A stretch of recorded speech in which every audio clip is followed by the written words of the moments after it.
Vea hoy en Más que Vencedor. O sea, la grafía es la forma que tiene el 9.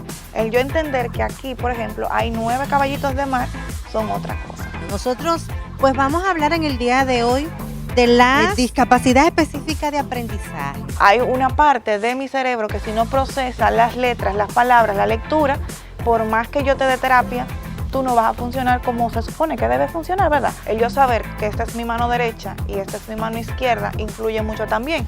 Porque si yo te digo, la pancita de la B va hacia la derecha y la pancita de la D va hacia la izquierda, si yo no sé cuál es la derecha y cuál es la izquierda, empezamos por ahí. Este programa llega a ustedes gracias a Ministerio de Educación de la República Dominicana.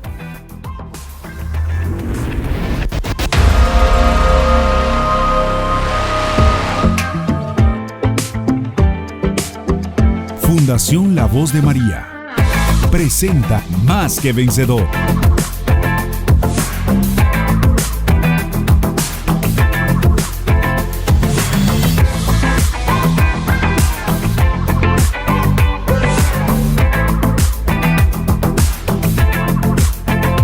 Bienvenidos a Más que Vencedor. Qué bueno que están ahí como cada semana en conexión con nosotros. Qué bueno que nos reciben en sus hogares o donde quiera que estén para poder nosotros llevarles, como siempre, un contenido muy interesante para que juntos podamos aprender a sobrellevar situaciones que se nos presentan en la vida. Para mí es una alegría poder compartir este espacio con todos ustedes y sobre todo con mi compañera Ilkania. Gracias, mi amor. Qué gusto encontrarte nueva vez y también encontrar a nuestros amigos que están ahí detrás de su pantalla.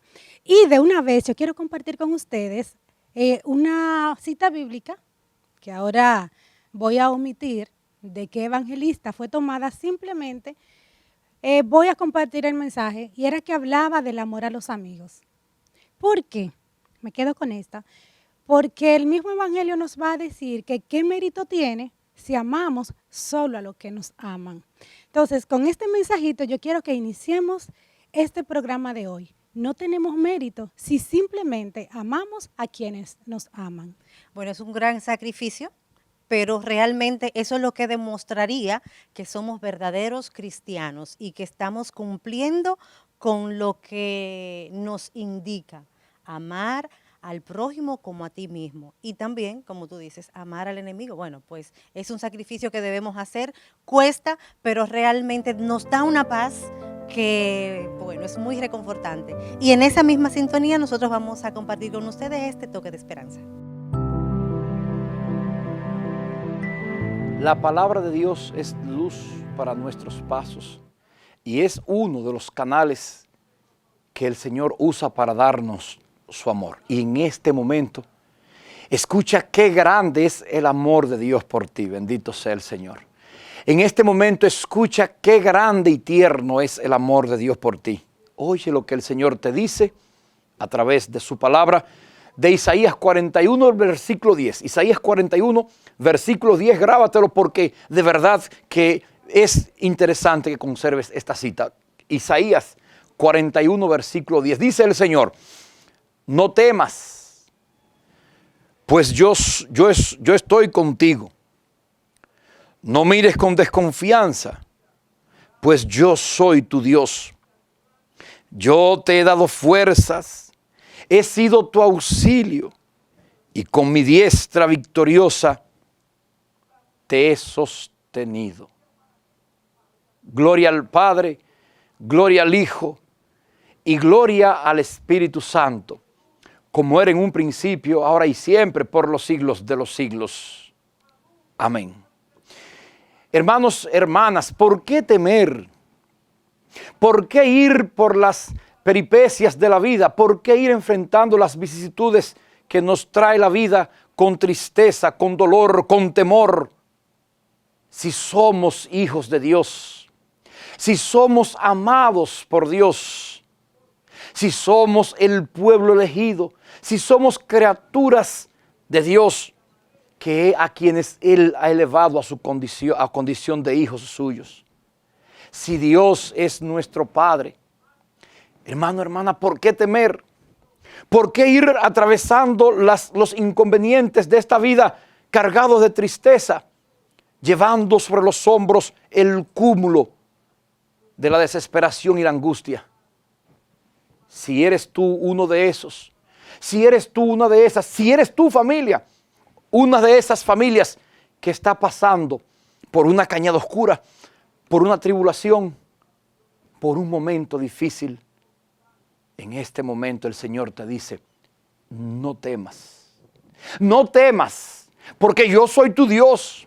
No temas, porque tú eres mi hijo, tú eres mi hija. No temas, porque yo te llevo entre mis brazos, estrechado en los lazos de amor. No temas, porque yo, Dios, el Señor, el creador de todo, el que todo lo puede, estoy contigo y tú estás conmigo y te llevo de las manos. Por eso insiste el Señor, no mires con desconfianza, confía, confía. Él está ahí, Dios está contigo, hermano, hermana, Dios está contigo, Dios está con tu familia, Dios está en ese momento. Y recordemos la palabra de San Pablo, si Dios está conmigo, ¿quién podrá contra mí? ¿Acaso podrá contra mí la enfermedad? ¿Acaso podrá contra mí la deuda? ¿Acaso podrá contra mí un problema familiar, sea cual sea?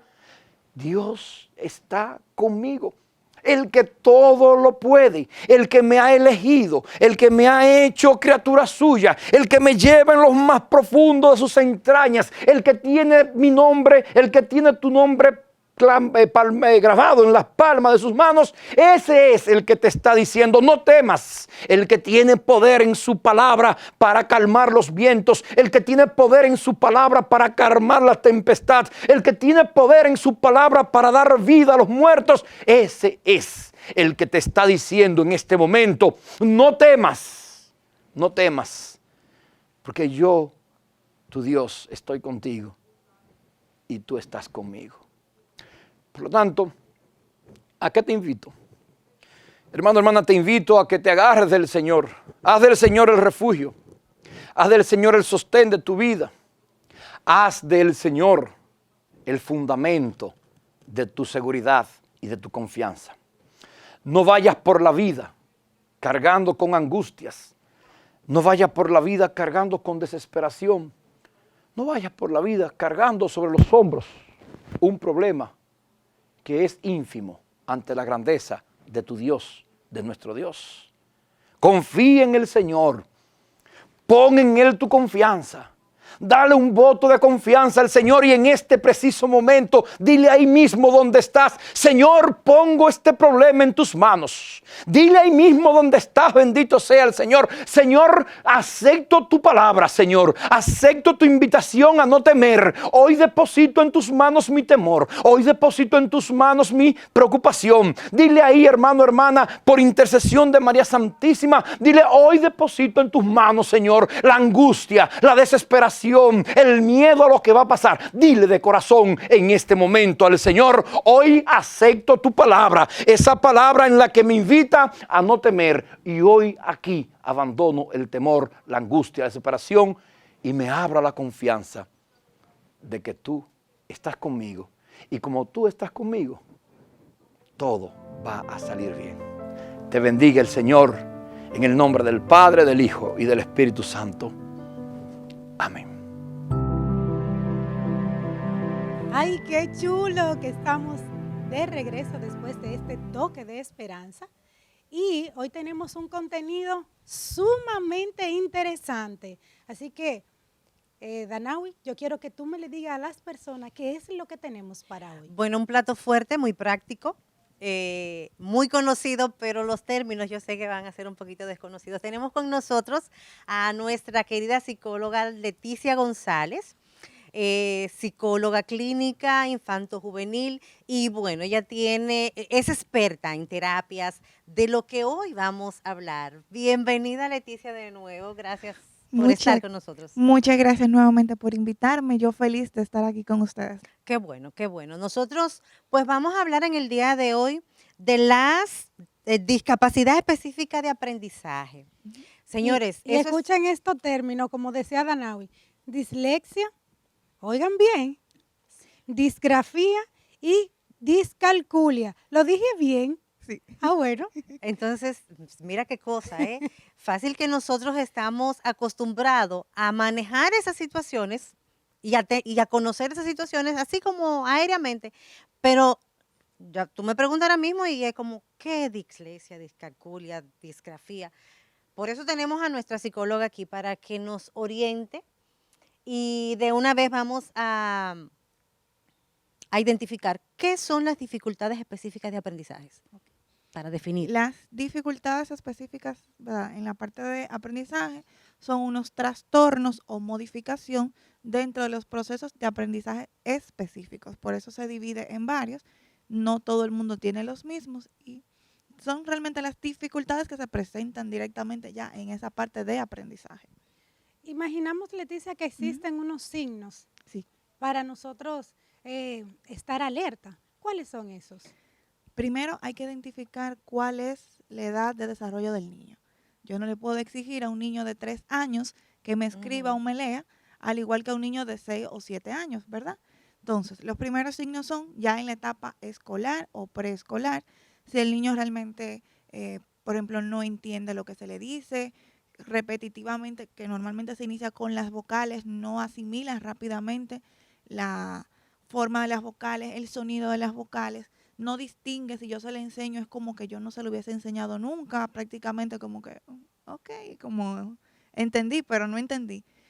Son signos realmente que se van dando a notar y que ya directamente dicen, ahí hay algo realmente. Leticia, ¿puede el niño propio Ujú. saber que no está asimilando, que no está aprendiendo? Por ejemplo, yo le doy las vocales ahora. Ujú. Y le digo, ah, esa es la A, esa es la E, esa es la I. Entonces, él me la repite normal, pero después cuando se va o terminamos la lección, Ujú. entonces él viene donde mí y me dice, yo no entiendo, a mí se me olvida. ¿Puede él mismo saber que no está Sí. aprendiendo? Sí, los niños son muy expresivos. Tú te das cuenta y dices, yo no sé. Muchas veces también eso se maneja con frustración, ese yo no sé. También la impaciencia del adulto que le esté, ¿verdad?, acompañando durante su proceso. Ese niño es un bruto, ese niño no sabe, ese niño no está poniendo de su parte, sin saber que realmente ese niño tiene una dificultad en ese procesamiento. ¿Quién tiene? Porque ya como ya sabemos Ujú.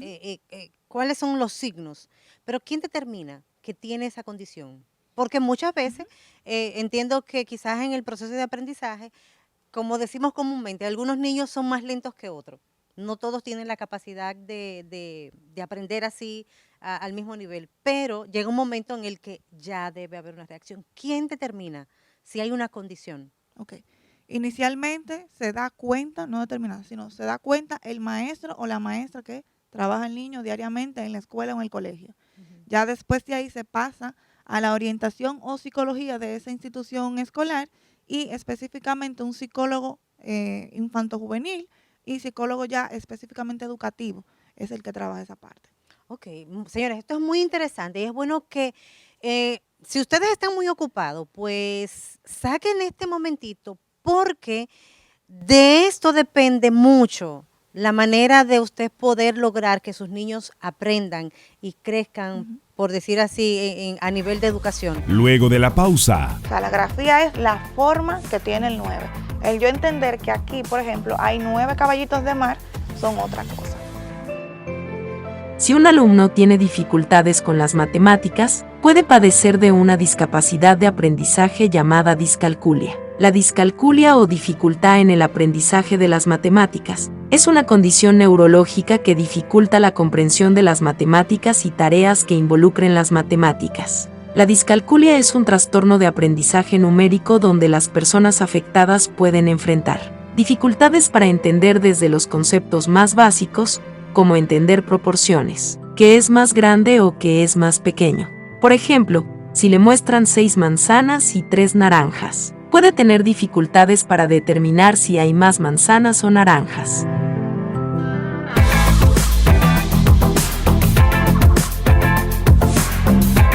Estamos de vuelta aquí en su programa Más que Vencedor y hoy con un programa interesantísimo sobre discapacidad específica de aprendizaje, dislexia, disgrafía y discalculia.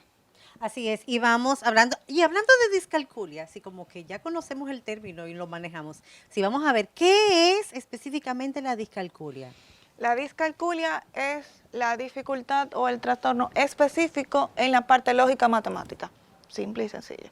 O sea, se ve que tiene la dis, todas tienen la dis adelante, es no saber calcular o no saber procesar los procesos que llevan el cálculo realmente. Ok. ¿Cómo podemos identificar, así como en la vida práctica, que un niño tiene esa condición? Lo primero es la obtención del aprendizaje de los números. Yo no comprendo realmente lo que me están diciendo, o sea, la parte práctica de lo que yo veo, a yo transferir esa información, a cuantificarlo, o sea, yo saber que son dos cosas, o sea, dos cosas específicas, se me dificulta. Si yo te digo, pásame 3 lápices, se queda como aéreo, como cuántos son 3 lápices, o sea, ese procesamiento no se da tan fácil como a una persona que sí lo comprende. Leticia, pero puede que no sepa sumar, pero puede conocer los números. Sí, porque lo primero es conocer los números. Si tú te das cuenta, lo primero que hacemos es observar. Aunque yo observe algo, no significa que yo lo entienda, sino que yo realmente lo vi, ¿ves? Entonces, también funciona la parte en que las personas se embotellan la información, ¿verdad? Almacenan esa información, pero es gráfico. Una cosa es lo gráfico y otra cosa es lo cuantitativo, o sea, específicamente yo saber cuánto es eso. O sea, para yo entenderlo, quiere decir que si un niño ve el número 6 y yo le digo que ese es el número 6, él se aprende eso que yo le dije, que ese es el número 6. Sí. Pero no sabe cuántos son 6. Exacto, porque te voy a poner un ejemplo. Okay. Este es el número 9. 9, ¿verdad? Ajá. Entonces, para Ya yo lo primero cambié. entender aquí, para yo primero entender que ese es el número 9, tengo que verlo repetitivamente, consecutivamente, porque un niño no se va a aprender las cosas de un día para otro, ¿verdad? Entonces, eso se llama grafía. O sea, la grafía es la forma que tiene el 9. El yo entender que aquí, por ejemplo, hay 9 caballitos de mar, son otra cosa.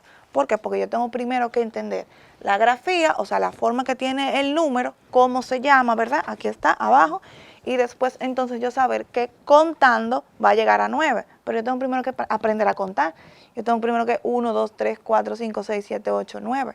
Hasta que ese proceso no se dé a nivel cognitivo, a nivel del cerebro. Ahora otra vez. Ya sabemos que conoce el número. Sí. Ahora bien, sabe contar también 1, 2, 3, 4. La dificultad en definitiva está en que no sabe sumarlo.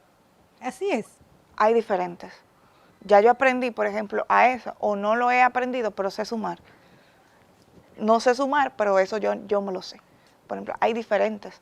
Por eso siempre hay que observar específicamente cuál es la dificultad, vamos a decir, lo específico de lo específico, para ponerlo así, de ese niño. Bien. Por ejemplo, si hay tenemos esas dificultades, pero todas las dificultades, porque entendemos que la matemática tiene su asunto, Claro. ¿verdad? Todas las dificultades de aprendizaje en la matemática, ¿tiene que ver con discalculia o no? No, no todas.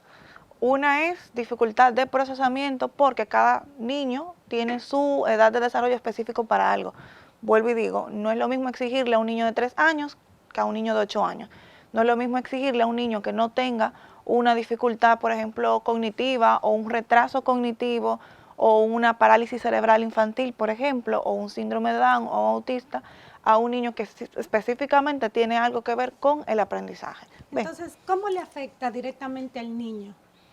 En la parte comprensiva se ve muy afectado, porque si yo te digo, para poner un nombre, Juan, pásame los 2 pares de zapatos que hay en la habitación, ese 2 pares de zapatos, que no tiene nada que ver con que la maestra esté copiando en el pizarrón ni que yo esté haciendo un trabajo, sino que es algo ya de la vida diaria de esa persona, se ve afectado, el niño no comprende qué fue lo que tú le dijiste realmente. Entonces, no te va a dar lo que tú pediste. Entonces, a él no darte lo que tú pediste, pues entonces venimos con otras cosas que ya tienen que ver con problemas familiares, manejo de la ira y la respuesta realmente del adulto o el cuidador ante esa respuesta que el niño le da. ¿Se supera eso? No, se mejora. Se mejora. Pero no es una enfermedad como de tú decir, tiene cura, si yo le pongo una vacuna o si yo le doy una medicina, ya se quita. Eso no se quita. Eso es algo que viene con el niño, así como tú vienes, por ejemplo, con ojos marrones, con ojos verdes, con ojos azules, eso permanece por la vida completa. Lo que sí, darle un seguimiento constante con los profesionales adecuados para obtener entonces una mejoría. Porque realmente... ¿Cuáles serían esas estrategias? Por ejemplo, tú como que eres experta dando, capacitando a estos niños, ¿cuál es la técnica? ¿Cuál es la estrategia? Ok. Lo primero es ubicar la edad de desarrollo del niño. Eso es lo primero. Se hace un proceso de evaluaciones para ver realmente dónde es que tiene la dificultad. En este caso, como estamos hablando de la discalculia, pues entonces yo me enfoco en la parte entonces de los números. Comprende los números, identifica los números. Si yo le digo un número, me lo escribe bien. O sea, esa parte ahí. Yo tengo aquí, por ejemplo, el número 4, vamos a ponerlo aquí, número 4, ya yo sé que ese es el número 4 porque ya yo lo veo. Si yo te pregunto dentro de una pared de números, ¿dónde está el número 4? Y tú te quedas como que, o sea, tú no lo ubicas, sino que ya te lo aprendiste prácticamente embotellado. No es lo mismo yo decirte, mira, aquí hay 4 tiburones o 4 peces, ¿verdad?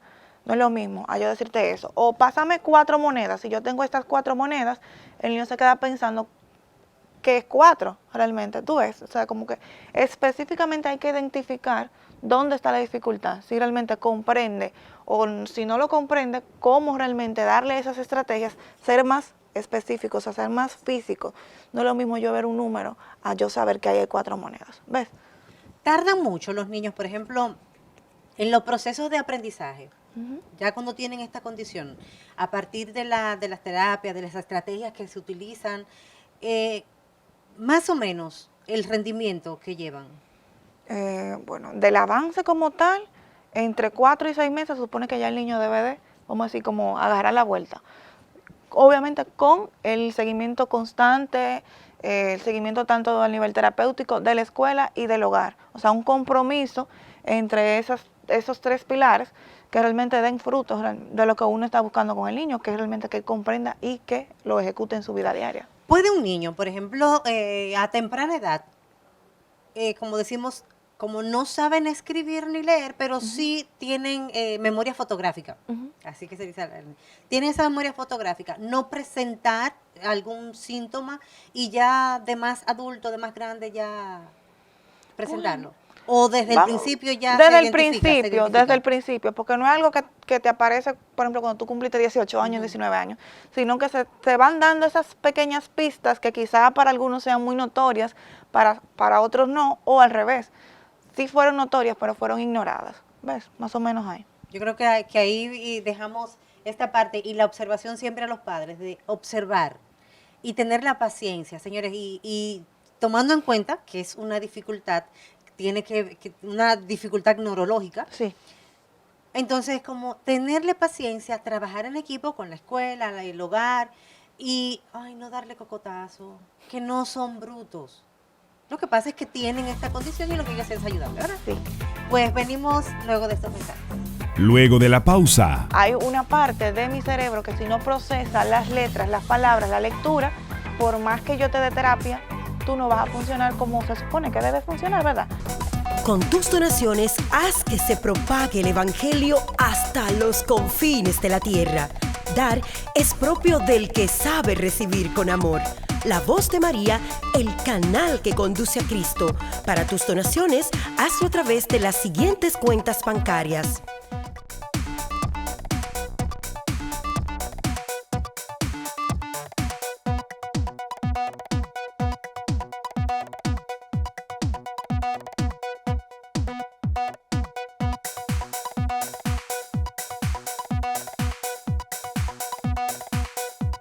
La Voz de María, el canal que conduce a Cristo.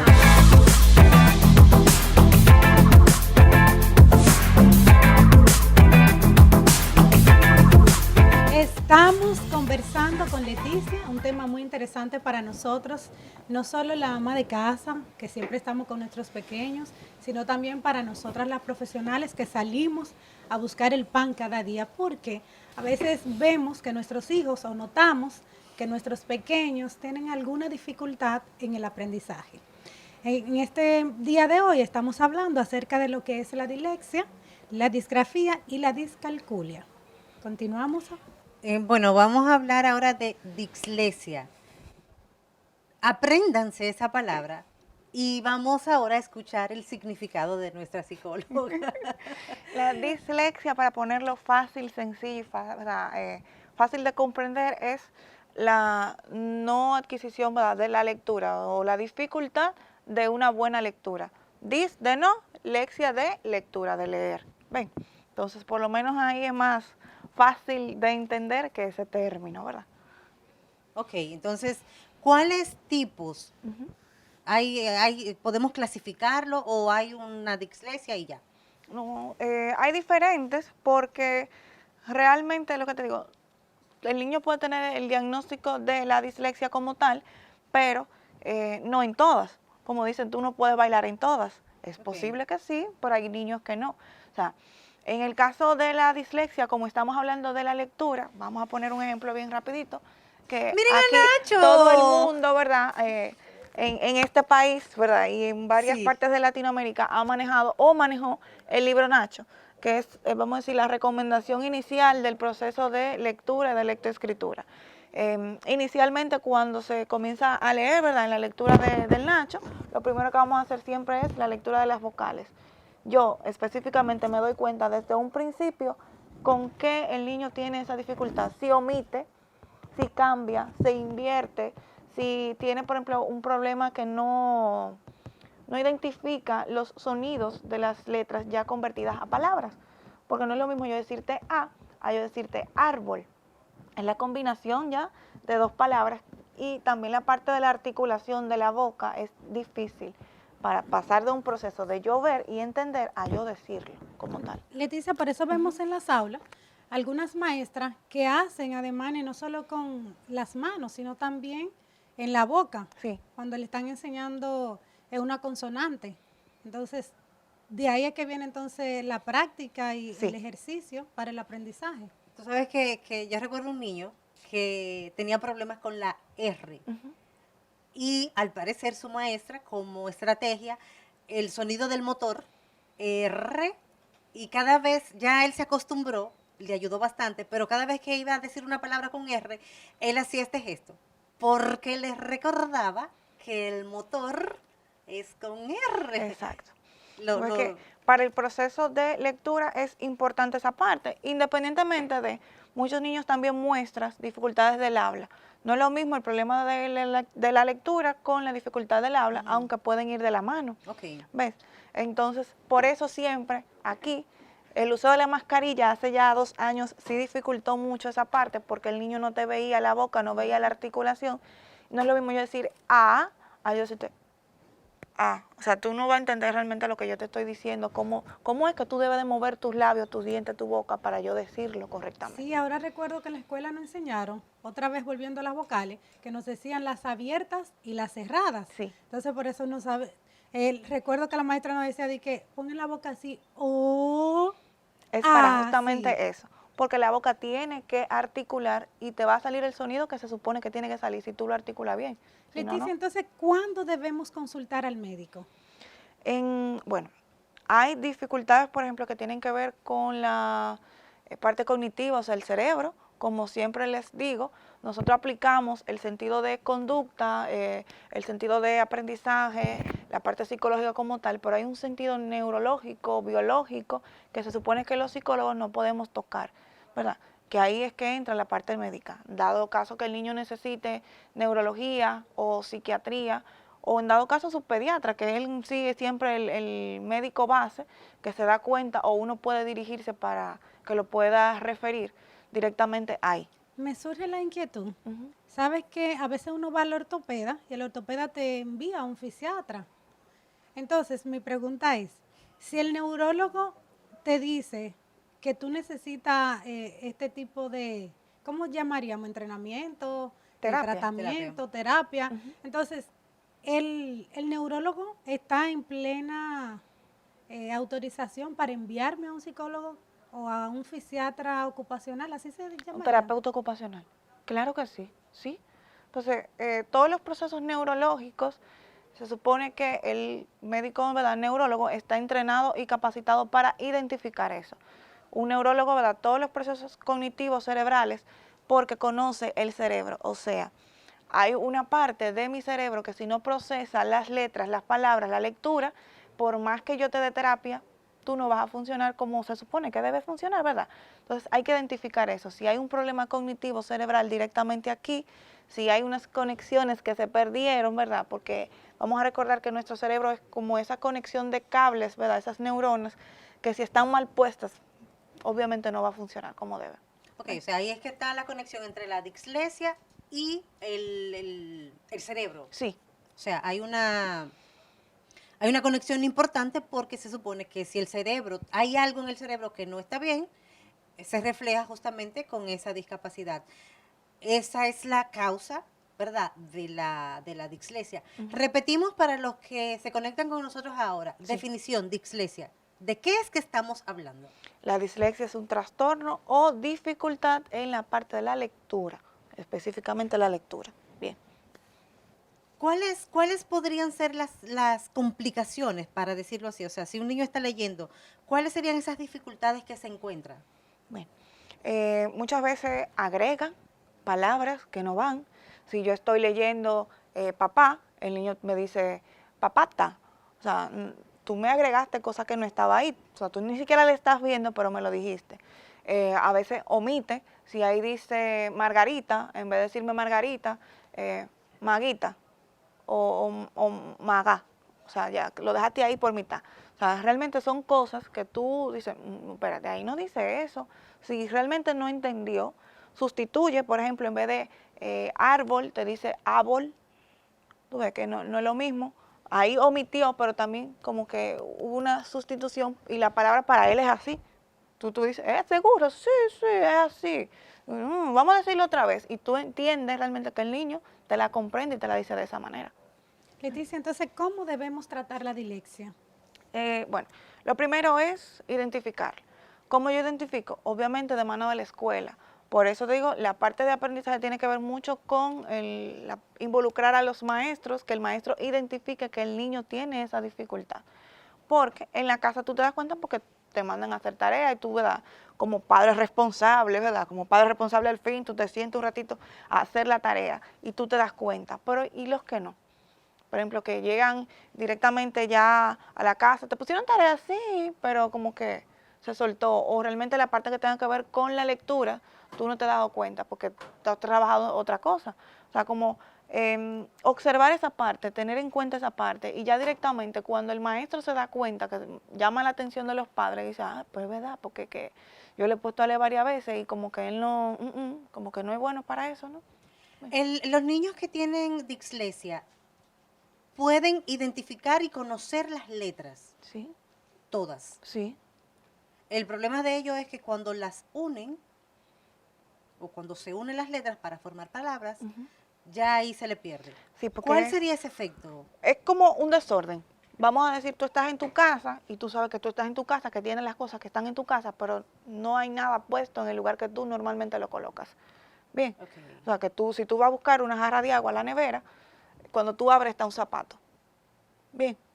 Si tú vas a buscar en el closet, tú vas a buscar una blusa, en vez de tú encontrar una blusa, tú vas a encontrar una paila. O sea, realmente para ponerlo un ejemplo más sencillo. Por ejemplo, si nos vamos al libro de Nacho, Nacho tiene la particularidad que es gráfico, muy gráfico. Entonces, el niño puede identificar que en la gráfica dice, qué sé yo, que hay una araña. ¿Puede decir araña? Sí, puede decir araña, pero también te puede decir anaña, anaraña. O sea, o al revés, te dice anaraña. O sea, como que te agrega, te cambia, te mueve, o simplemente te dice araña, pero lo otro, si en el libro Nacho te dice mi araña es grande, el mi, im, o araña y es grande, no existe. O sea, como que, tú sabes, te asoció por la imagen que vio, no porque realmente lo comprendió. Bueno. Okay, bueno. Ya ustedes saben, estamos hablando hoy de las dificultades específicas de aprendizaje. Discalculia, que tiene que ver con los inconvenientes con la matemática. Sí. Dislexia, acabamos de hablar de dislexia, que tiene que ver con la lectura. Sí. Entonces, luego de estos mensajes vamos a hablar de disgrafía. Ya veremos de qué se trata. Luego de la pausa, El yo saber que esta es mi mano derecha y esta es mi mano izquierda influye mucho también. Porque si yo te digo, la pancita de la B va hacia la derecha y la pancita de la D va hacia la izquierda, si yo no sé cuál es la derecha y cuál es la izquierda, empezamos por ahí. Algunos nacen con características diferentes, que los hacen necesitar más ayuda que los demás. Otros viven situaciones que los hacen débiles, pero nos enseñan a luchar. Dios le da hijos especiales a padres especiales. Es por eso que la Fundación La Voz de María te trae Más que Vencedor, un programa de acompañamiento espiritual, psicológico y social, que junto a un grupo de especialistas servirá de soporte para todo el que necesite apoyo y estrategias para convivir con los niños y personas adultas con ciertas condiciones específicas de apoyo. Que sepan que ellos pueden. Más que Vencedor, sábados a las 7 de la noche por La Voz de María. Yo soy más que vencedor.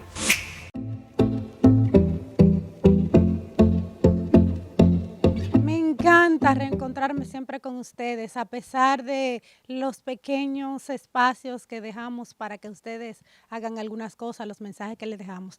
En esta ocasión nosotros estamos hablando de un tema muy interesante que a todos nos conviene, porque en otros programas nosotros habíamos utilizado el término y habíamos dicho que no hay niño bruto, pero es que a veces nosotros, cuando vemos que un niño tiene dificultad para cualquier tipo de aprendizaje, como es la matemática que hablamos anteriormente, y también acerca de la lectura, pues entonces nosotros decimos, ay, pero qué bruto ese muchacho, qué bruto esa niña, y a veces queremos darle hasta su pecosada.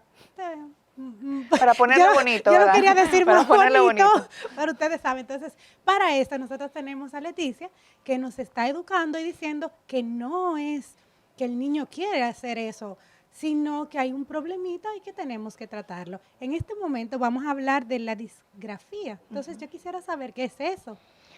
La disgrafía es la dificultad para el proceso de escritura. Simple y sencillamente como eso. Vamos a ponerlo lo más básico posible. O sea, le dificulta a ese niño saber escribir correctamente. Las características, me imagino que tiene que tener ciertas características, que no solo es de que no escriba bonito. No, mira. ¿Cuáles serían las características? Lo primero, y abarca esto dentro de las 3 dificultades, es un desorden. Como te decía, el ejemplo de encontrar la paila en el armario y el zapato en la nevera. Esto es un desorden. Se supone que las libretas o los cuadernos tienen unos márgenes hacia su derecha e izquierda, esas líneas rojas, señores, que están al lado de cada página. Se supone, para que no se salgan. Exacto, es para guiarnos de que ahí, ¿verdad? Después de ahí uno no se puede salir. Esa parte comprensiva todavía ahí, usted ve que el niño es que te escribe antes, después, o te subimos y bajamos la montaña.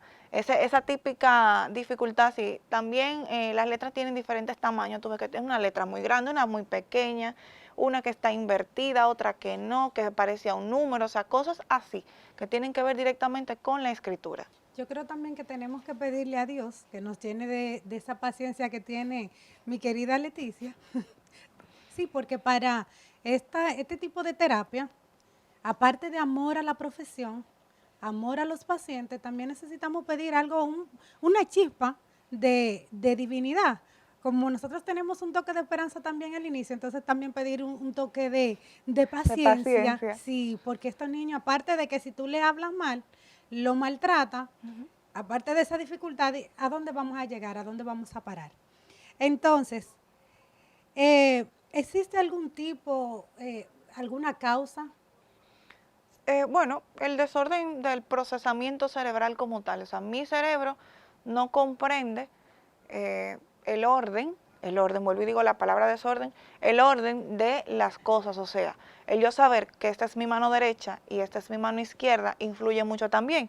Porque si yo te digo, la pancita de la B va hacia la derecha y la pancita de la D va hacia la izquierda, si yo no sé cuál es la derecha y cuál es la izquierda, empezamos por ahí, pues entonces yo como que me quedo como que, ¿para dónde es? Ok,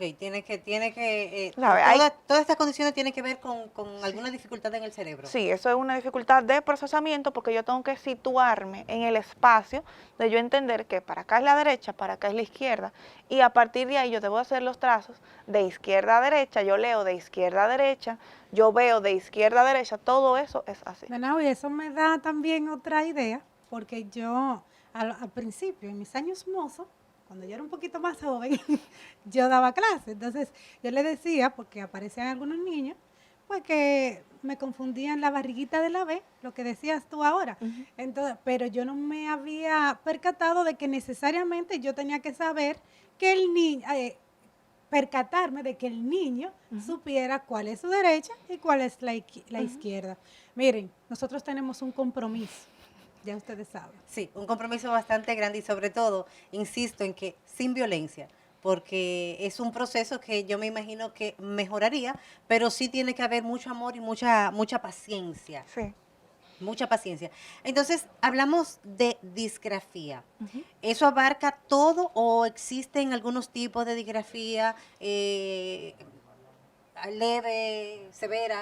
Bueno, todos tienen su nivel, o sea, de leve, moderado y severo. Obviamente todo depende de la condición del niño, si tiene alguna otra condición o no, o si realmente, vamos a poner este ejemplo, es un niño que nació bien, pero por las circunstancias sociales tiene malnutrición, ¿verdad? No tiene ese aporte de vitaminas suficiente a su cerebro, pues obviamente que se va a ver afectado.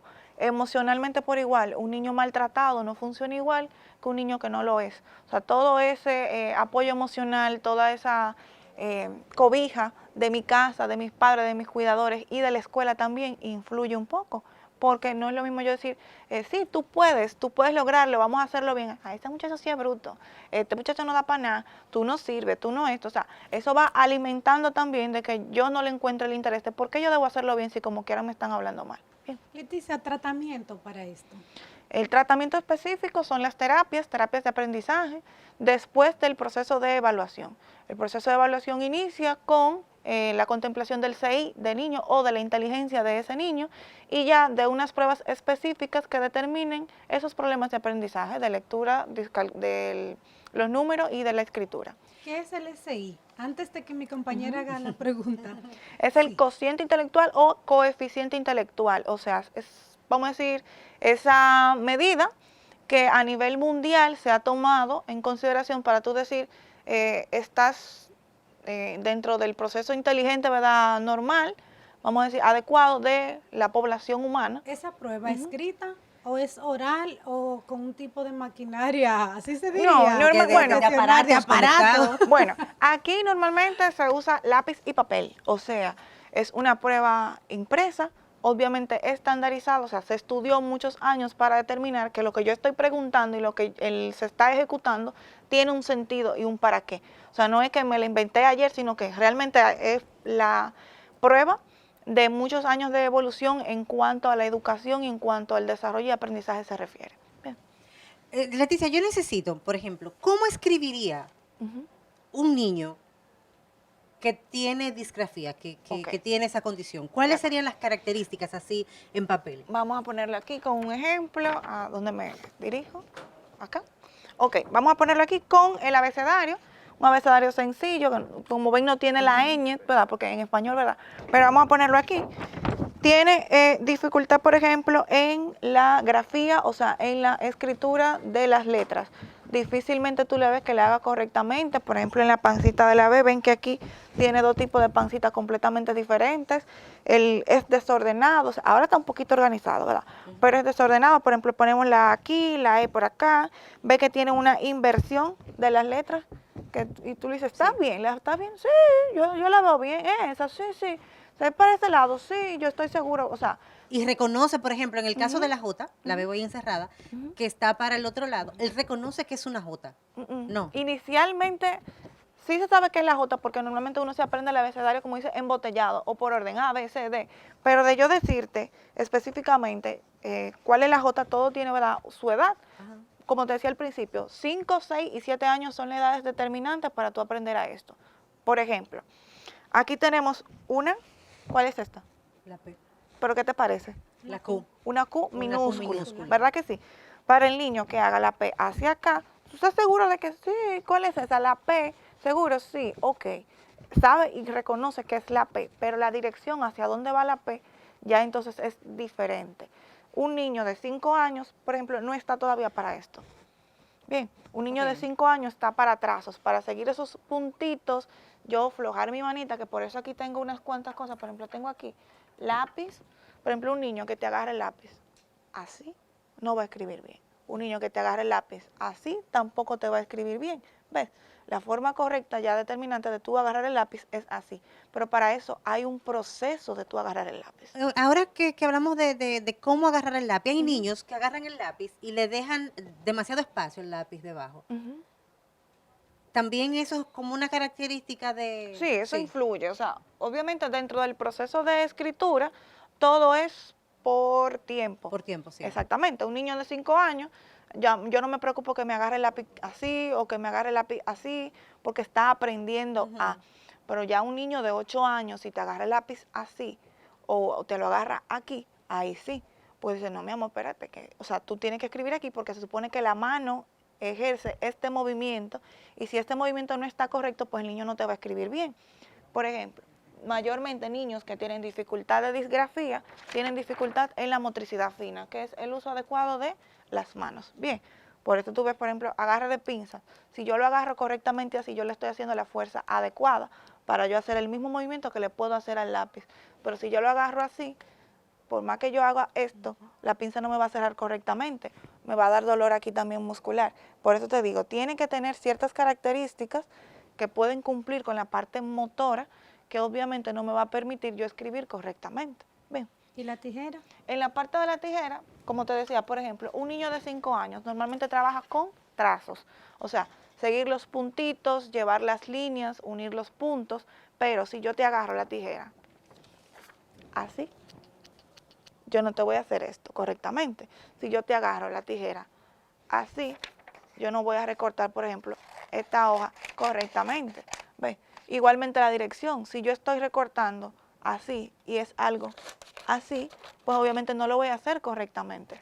Niños que no agarran la tijera correctamente en el sentido de son estos 3 dedos, 2 y 1, así. Niños que no, que eso es entren todo, que caben todo aquí, ¿verdad? Y es difícil porque no es lo mismo. Si tú lo haces, yo te paso la tijera, tú vas a sentir este nervio de aquí, lo vas a sentir, tú lo vas a sentir. Entonces el niño igualmente lo hace así. Un nivel físico-motor en la parte comprensiva no está bien. Bien. O sea que podemos fácil identificar, aún sin el niño estar en la escuela, sin tener útiles escolares a mano, en las cosas del hogar, uno puede también ir dándose cuenta en la forma de cómo agarran los objetos, de que hay algún ejemplo. Una dificultad. Ajá. Sí, porque vamos a decir, y de ahí también va en parte lo del terapeuta ocupacional, que son cosas de la vida diaria. Abrir la puerta correctamente, yo tener esa facilidad de yo hacer así al pomo de la puerta. El movimiento, por ejemplo, de yo abotonarme y ponerme las cosas correctamente, que tiene que ver con la motricidad fina como tal, el agarre del cubierto, del tenedor, de la cuchara, cosas así que tengan que involucrarse en el movimiento de la mano. Ya, pues entonces tú, hay un indicio de que el niño no tiene la motricidad completamente desarrollada. Leticia, ¿se puede prevenir? ¿Y cómo? La parte de la disgrafía.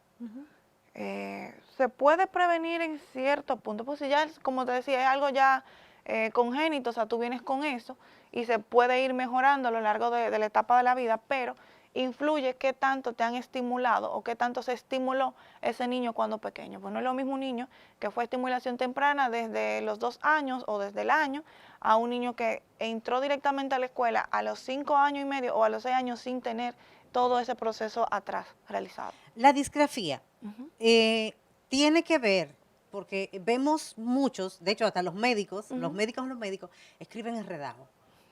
Eso no es disgrafía. No, porque eso es prontitud y mala ortografía, muchas veces. Sí, porque obviamente por el día a día los médicos escriben, ¿verdad?, rápido por lo mismo, por la prontitud, porque tengo que atender uno detrás del otro. También, ¿verdad?, hay quienes no aprendieron a escribir muy bonito que digamos, y si tú le sumas eso a la prontitud, pues obviamente no te va a dar un buen resultado. Hago la observación porque conocemos muchas personas que tienen unas letras que son horribles. Hay niños que aún con el tratamiento por ejemplo, el ejercicio de las caligrafías y eso, saben escribir, saben leer, pero a veces escriben como comúnmente muy feo, pero eso no es disgrafía. No, además, un detalle. No, para que estén tranquilos. Estos trastornos, o sea, estas modificaciones o dificultades no se te van con la adultez. O sea, si tú tienes discalculia y a ti te diagnosticaron con discalculia, según los procesos y la terapia que tú has vivido, que tú cumplieras 29 años, 30 años, 40 años, no vas a decir, ay, ya se me fue. Okay. Tú ves, sino que eso sigue ahí en tu día a día. Tú vas al colmado y, mira, yo tengo que comprar 20 pesos de aceite, 30 de azúcar, y tú lo ves calculando. O sea, esa parte, como en el caso de la discalculia, es difícil. Y el colmador le dice, son 10. O sea, toma, la de vuelta son 10. Y tú dices, ok, está bien. Tú sabes, como que ese proceso en tu vida diaria se ve afectado. Perfecto. Leticia, ¿algunas recomendaciones para los padres y maestros? Paciencia, mucha paciencia. Directamente se dice, ¿verdad?, que el maestro, el psicólogo educativo tiene que tener mucho don de vocación, una vocación, ¿verdad?, para poder hacer un buen trabajo. Porque tratar con niños que vienen de diferentes estratos sociales, de diferentes familias, que uno no sabe realmente el proceso por el cual ese niño está pasando, que emocionalmente no esté al 100%, pero dentro del proceso de aprendizaje tú tienes que darle su amorcito y su cariñito para que entienda de que realmente tú te preocupas por él. Bueno, pues señores, miren, oremos a Dios para que le conceda el don de la paciencia, que se cultive el amor a esos niños que tienen esas condiciones, y obviamente hay adultos que, como bien dice Leticia, no se cura, que también pueden encontrarse con algún adulto que tenga esa condición, pues con amor y paciencia y las demás terapias que haya que darle. Leticia, gracias por acompañarnos. A ustedes, gracias por estar en sintonía. Nos vemos en la próxima. Bye bye. Este programa llegó a ustedes gracias a Ministerio de Educación de la República Dominicana.